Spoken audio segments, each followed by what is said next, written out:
میں کوئی بہت لمبی عمر نہیں رکھتا، لیکن مجھے آج سے 35 سال پہلے کے حالات کی ہوش ہے، اور جو میرے سے زیادہ عمر میں ہیں وہ اس سے پہلے کے حالات جانتے ہیں۔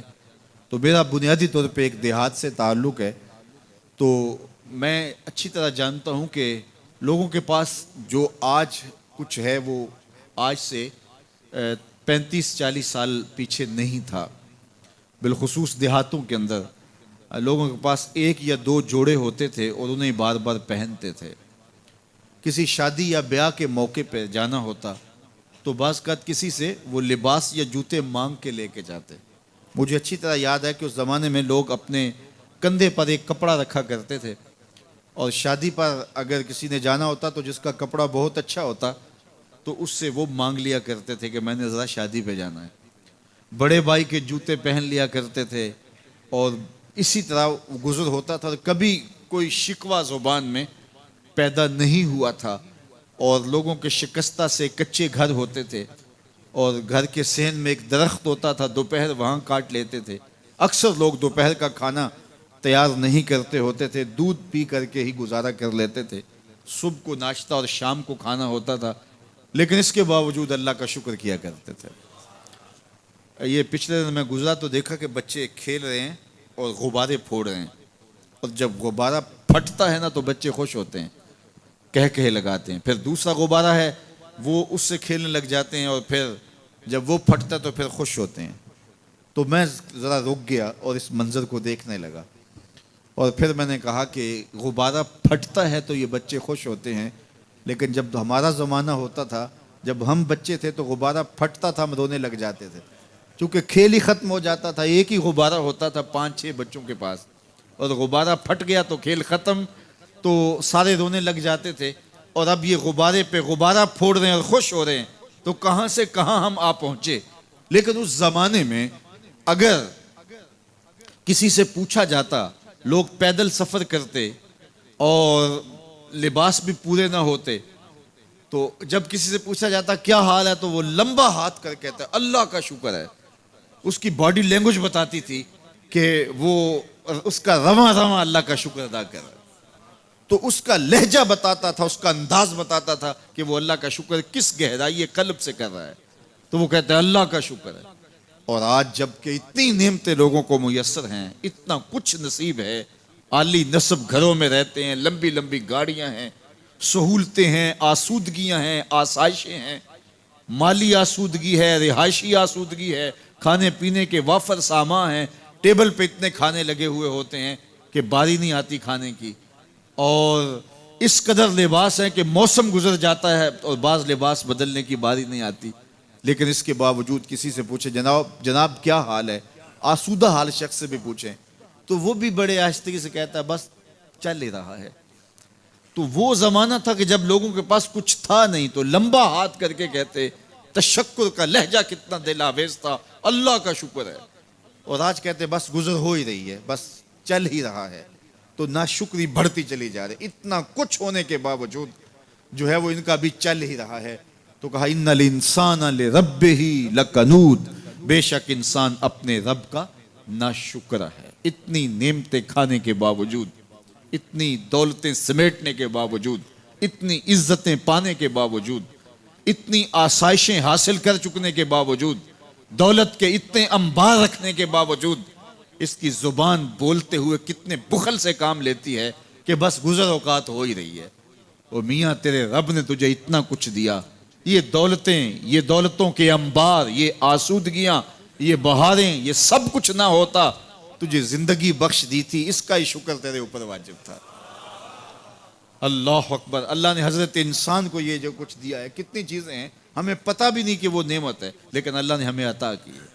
دنیا کا ایک امیر ترین شخص تھا اناسس، تو اس کے یہ آنکھوں کے جو پپوٹے تھے یہ کام کرنا چھوڑ گئے۔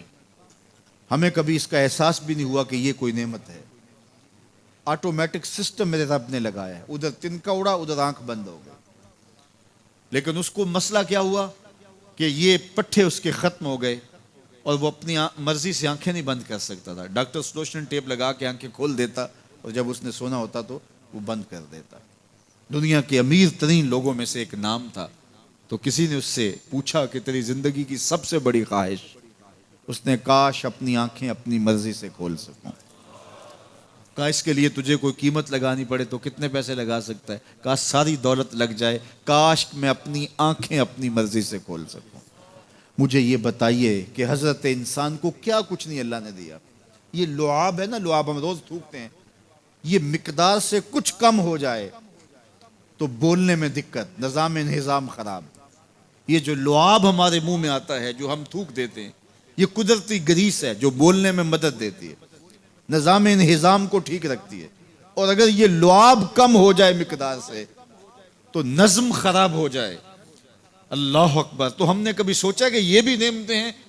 باقی روشن آنکھیں، چمکتا چہرہ اور زور آور ہاتھ، چوڑی چھاتی، دھڑکتا دل، اور کہتے ہیں اس دماغ کا اگر کمپیوٹر تیار کیا جائے تو نیو یارک شہر سے بڑا ایک بکریاں چرانے والے شخص کے دماغ کا کمپیوٹر بنے. یہ حضرت انسان کو اللہ نے اتنا کچھ دیا ہے، اور پھر اس کو نعمتیں دی، عزتیں دی، جائیدادیں، زمینیں، لمبی لمبی گاڑیاں، عالی نسب پلازے، کتنا کچھ دیا. پھر خوبصورت اولادیں دی، کیا تسکین قلب کے لیے رکھا اس نے. تو اس کے باوجود بھی یہ کہہ رہا ہے بس چل رہا ہے، گزر اوقات ہو رہی ہے. ان الانسان لربہ لکنود. انسان اپنے رب کا کتنا ناشکرا ہے، اس نے کیا کچھ اسے عطا کیا، کیا کچھ عطا کیا، لیکن یہ شکر کا کلمہ بھی نہیں بولتا، بخل سے کام لیتا ہے. تو کہا یہ ناشکرا ہے، اور اس پر کوئی خارج سے دلیل لانے کی ضرورت بھی نہیں ہے. وَإِنَّهُ عَلَىٰ ذَلِكَ لَشَهِيدٌ. اور یہ خود اس پہ گواہ ہے. ذرا اپنے اندر اتر کے دیکھے تو یہ کتنا بخل کرتا ہے شکر ادا کرنے میں، اسے خود سمجھ آ جائے گی. وَإِنَّهُ لِحُبِّ الْخَيْرِ لَشَدِيدٌ. اور اس کی ایک خصلت یہ ہے کہ یہ دولت کی محبت میں بڑا سخت ہے. دولت کی محبت یہ بہت زیادہ اپنے سینے میں پال چکا ہے، اور یہ دولت اس کی محبوبہ بن گئی ہے. دولت تو اس کی ضرورت ہونی چاہیے تھی، لیکن اس نے اس کو اپنی محبوبہ بنا لیا. وَإِنَّهُ لِحُبِّ الْخَيْرِ لَشَدِيدٌ. اس کو محبت زر شدت سے ہو گئی ہے. سویر سے شام تک اس کا وظیفہ ہی یہی ہے. اس کی زندگی کے اندر منصوبے یہ چلتے ہیں. اللہ نے اتنا نوازا ہوا ہے، اس کی ساری زندگی آسودگی سے گزر سکتی ہے جتنا اس کے پاس موجود ہے، لیکن اس کے باوجود ہر وقت اس کے دماغ کے فیتے پہ یہی چلتا ہے، اور یہی کہانی چلتی ہے، یہ زیادہ کیسے ہو، یہ زیادہ کیسے ہو، یہ زیادہ کیسے ہو. اس اضطراب نے اس کو بے چین کر دیا ہے، اور خواہش زر نے، حوث زر نے اس کا چین چھین لیا ہے. اور اتنی محبت جاگزی ہوگی اس کے دل میں کہ اللہ کی محبت کے لیے اس کے دل میں جگہ ہی نہیں بچی. وَإِنَّهُ لِحُبِّ الْخَيْرِ لَشَدِيدٌ. اللہ اکبر. اب پہلے گھوڑوں کی اداؤں کی قسمیں کی، پھر اس کے بعد حضرت انسان کی یہ جو بڑی خامیاں تھی، جو خامیاں جڑ ہیں اس کی باقی خامیوں کی، ان کو بیان کیا. ایک تو ناشکرا ہے، جو ملا ہے اس پہ یہ شکر ادا نہیں کرتا، حالانکہ اگر وہ شکر ادا کرے، رب کا وعدہ ہے کہ اگر تم شکر ادا کرو گے میں اور زیادہ دوں گا. ایک تو یہ شکر نہیں کرتا، اور دوسرا یہ ہے کہ دولت کی محبت اس کے رگو ریشہ میں رچ بس گئی ہے. بلکہ اللہ تعالیٰ نے ان بد نصیب لوگوں کی کہانی بیان کرتے ہوئے کہا جو دولت کو مقصود ہی بنا بیٹھے. الذی جمع مالا وعدد. یہ وہ بد نصیب لوگ ہیں جو مال کو جمع کرتے ہیں اور گنتے رہتے ہیں، بار بار حساب کرتے ہیں. الذی جمع مالا وعدد. مال کو جمع کیا، وعدد، اور بار بار اس کو گنتے رہے. اتنے ہو گئے، اب اتنے ہو گئے. اللہ کلا لینبذن فی الحطام. پہلے شرف میں الذی جمع مالا وعدد یحسب ان مالہ اخلد. یہ گمان کرتے ہیں کہ ہمارا مال ہمیں لافانی کر دے گا، مال کی کثرت سے ہم محفوظ ہو جائیں گے اور ہمارا کچھ نہیں بگڑے گا. دولت اتنی ہوگی تو ہم ہر طرح سے حفاظتوں کے ساتھ میں آ جائیں گے، ہمارا مال ہمیں لافانی کر دے گا. یحسب ان مالہ اخلد. اللہ تعالیٰ نے فرمایا کلا، ایسا ہرگز نہیں ہے، یہ تمہاری بھول ہے کہ مال تمہیں لافانی کر دے گا، مال تمہیں مرنے نہیں دے گا، مال تمہیں محفوظ کر لے گا. کلا، ایسا ہرگز نہیں ہے، بلکہ کیا ہے؟ لَيُنبَذَنَّ فِي الْحُطَمَةِ. ہم تمہیں پکڑ کے آگ میں ڈال دیں گے۔ لَيُنبَذَنَّ کے لفظ پہ اگر غور کیا جائے تو عربی میں جب ان کا جوتا پرانا ہو جاتا تو پرانا جوتا جب پہننے کے بھی قابل نہ رہتا تو اس کو اتار کے ایسے حقارت سے پھینکتے اور اس کے لیے لفظ استعمال کرتے نبذت النال، میں نے جوتا پھینک دیا۔ وہ جوتا جو پاؤں میں ڈالنے کے بھی قابل نہ رہے اور اتنا پرانا ہو جائے کہ اس کو اب جو ہے وہ مزید مرمت بھی نہ کروانا ممکن ہو، تو اس کو پھر پھینکا جاتا ہے اور پھر اس کو وہ حقارت سے پھینکتے ہیں، اور وہ جوتا چلتے ہوئے تنگ کرتا ہے تو پھر اس کو اتار کے حقارت سے رب پھینک دیتے ہیں۔ تو اس کے لیے لفظ بولتے ہیں نبذت النال، میں نے جوتا پھینک دیا۔ حقارت سے پھینکنے کو نبض کہتے ہیں، اور یہی لفظ اللہ تعالیٰ جل شانہ نے فرمایا کلا لینبذن فی الحطمہ، اے اہل عرب جس طرح تم جوتا پرانا حقارت سے پھینکتے ہو، ہم حقارت سے تمہیں آگ میں ڈال دیں گے۔ کلا لینبذن فی الحطمہ، یہ ان مالداروں کی کہانی ہے جنہوں نے مال کو اپنا معبود بنا لیا، مال کو اپنا مقصود بنا لیا۔ مال مال مال، ہر قدر پامال کر دی، ہر قدر کی قربانی دے دی مال کے بدلے، اور مال ہی ان کا مقصود بن گیا، اور یہ سمجھے کہ یہ مال جو ہے وہ ان کو لافانی کر دے گا، ان کو مرنے نہیں دے گا، ان کے لیے حفاظتی حصار بن جائے گا۔ کلا لینبذن فی الحطمہ وما ادراک ما الحطمہ، اللہ فرماتا ہے جانتے ہو جس حطمہ میں، جس آگ میں تمہیں ڈالا جائے گا وہ آگ کیا ہے؟ مل حطمہ، کیا تمہیں پتا ہے وہ حطمہ کیا ہے؟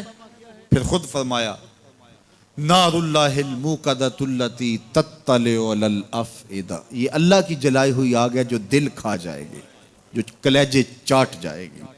تو حب زر، یہ حب دولت اور حب دنیا، یہ تمام برائیوں کی جڑ ہے۔ تو اس لیے اپنے اندر سے محبت زر کو نکالنے کی کوشش کیجئے اگر کہیں آپ کو داخل ہوتی محسوس ہو رہی ہے، اور حب دولت کو نکالنے کے لیے زکوٰۃ صدقات اسلام نے ہمیں یہ نظم دیا ہے۔